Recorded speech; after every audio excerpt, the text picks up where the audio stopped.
नमस्कार बंधुरा आज के शेयर करब आलू मटरशुटिर एकदम नतून स्वादेर एक रेसिपि। आगे हयतो एभाবে আপনারা কখনো খাননি, একবার এভাবে বানিয়ে দেখবেন। এর স্বাদ এতটাই দুর্দান্ত, দুটোর জায়গায় আপনারা 4টে রুটি খাবেন। রুটি ছাড়াও ভাত, লুচি, পরোটার সঙ্গেও দুর্দান্ত লাগবে এই নিরামিষ আলু মটরের রেসিপি। তো চলুন দেখে নেওয়া যাক সম্পূর্ণ নতুন স্বাদের আলু মটরশুটির এই রেসিপি। তো এই রেসিপি তৈরি করার জন্য আমি এখানে নিয়েছি মটরশুঁটি 500 গ্রাম। আপনারা যে পরিমাণ তৈরি করবেন সেই পরিমাণ অনুযায়ী এখানে মটরশুঁটিটা নিয়ে নেবেন।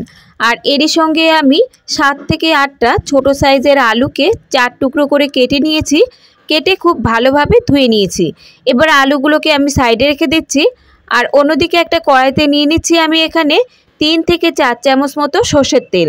তেল ভালোভাবে গরম হয়ে যাবার পর এবার যে আলুগুলো আমরা কেটে রেখেছিলাম সেই আলুগুলো দিয়ে আলু আমাদের খুব ভালোভাবে ভেজে নিতে হবে।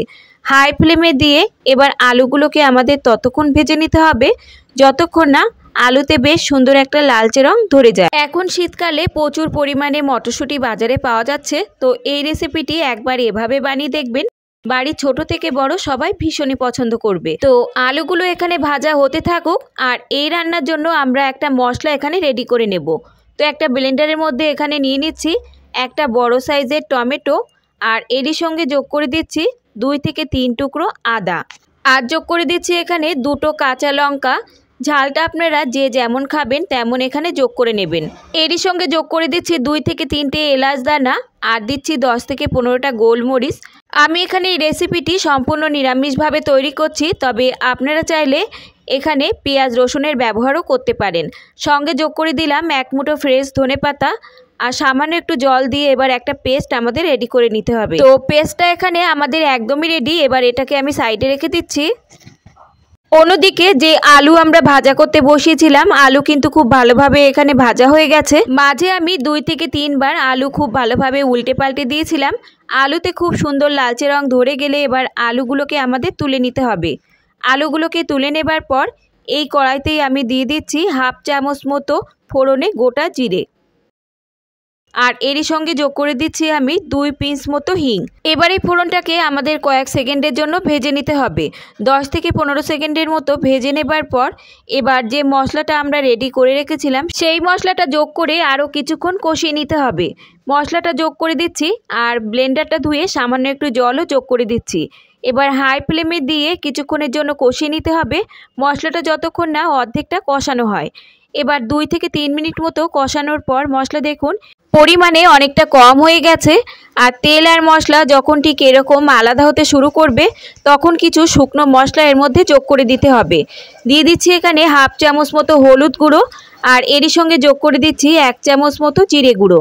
আর সঙ্গে যোগ করে দিচ্ছি 1 চামচ মতো ধনে গুঁড়ো।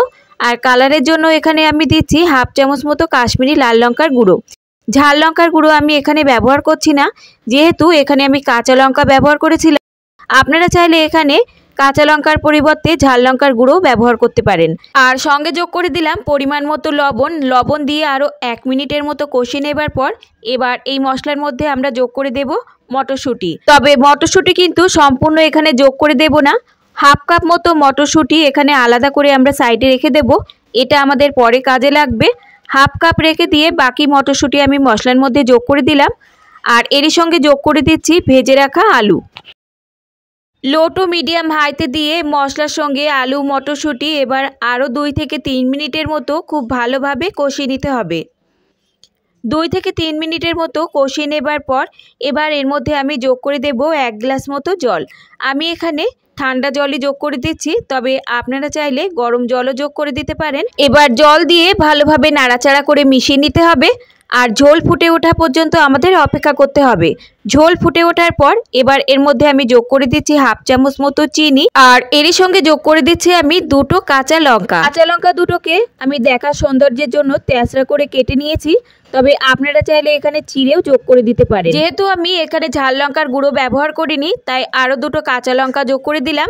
তবে আপনারা চাইলে কাঁচা লঙ্কার পরিবর্তে এখানে ঝাল লঙ্কার গুঁড়োর ব্যবহারও করতে পারেন।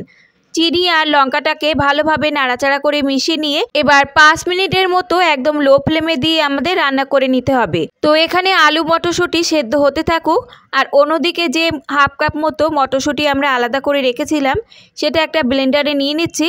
নিয়ে সামান্য একটু জল দিয়ে একটা পেস্ট আমাদের এখানে রেডি করে নিতে হবে। তবে বন্ধুরা জল কিন্তু খুব বেশি দেওয়া যাবে না, 2 থেকে 3 চামচ মতো জল দিতে হবে। জল দিয়ে একটা পেস্ট এখানে রেডি করে নিতে হবে। তো পেস্ট আমাদের একদমই রেডি। অন্যদিকে একটা কড়াইতে আমি এখানে নিয়ে নিচ্ছি 1 চামচ মতো সর্ষের তেল। তেল গরম হলে তেলের মধ্যে আমি দিয়ে দিচ্ছি এবার কড়াইশুঁটির পেস্ট।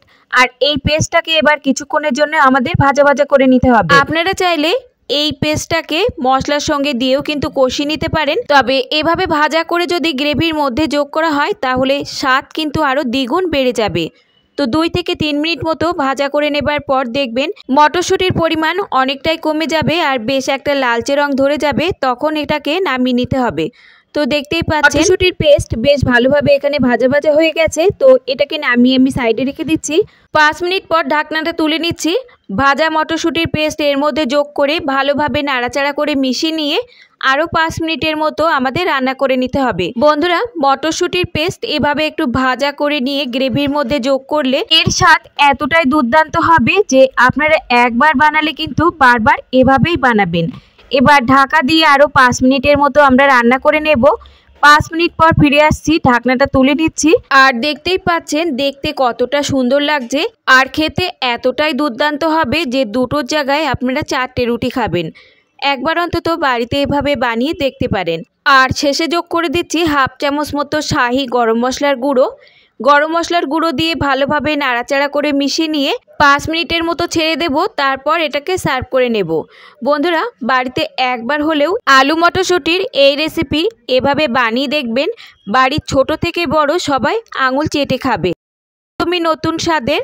তো বন্ধুরা আজকের রেসিপি যদি আপনাদের ভালো লাগে লাইক শেয়ার কমেন্টের সাথে সাথে চ্যানেলটাকে সাবস্ক্রাইব করে রাখার অনুরোধ রইল। আজ তাহলে এই পর্যন্ত বন্ধুরা, দেখা হবে অন্য কোনো রেসিপির সঙ্গে। ততক্ষণ সুস্থ থাকবেন, ভালো থাকবেন আর রেসিপিটি দেখার জন্য সকলকে ধন্যবাদ।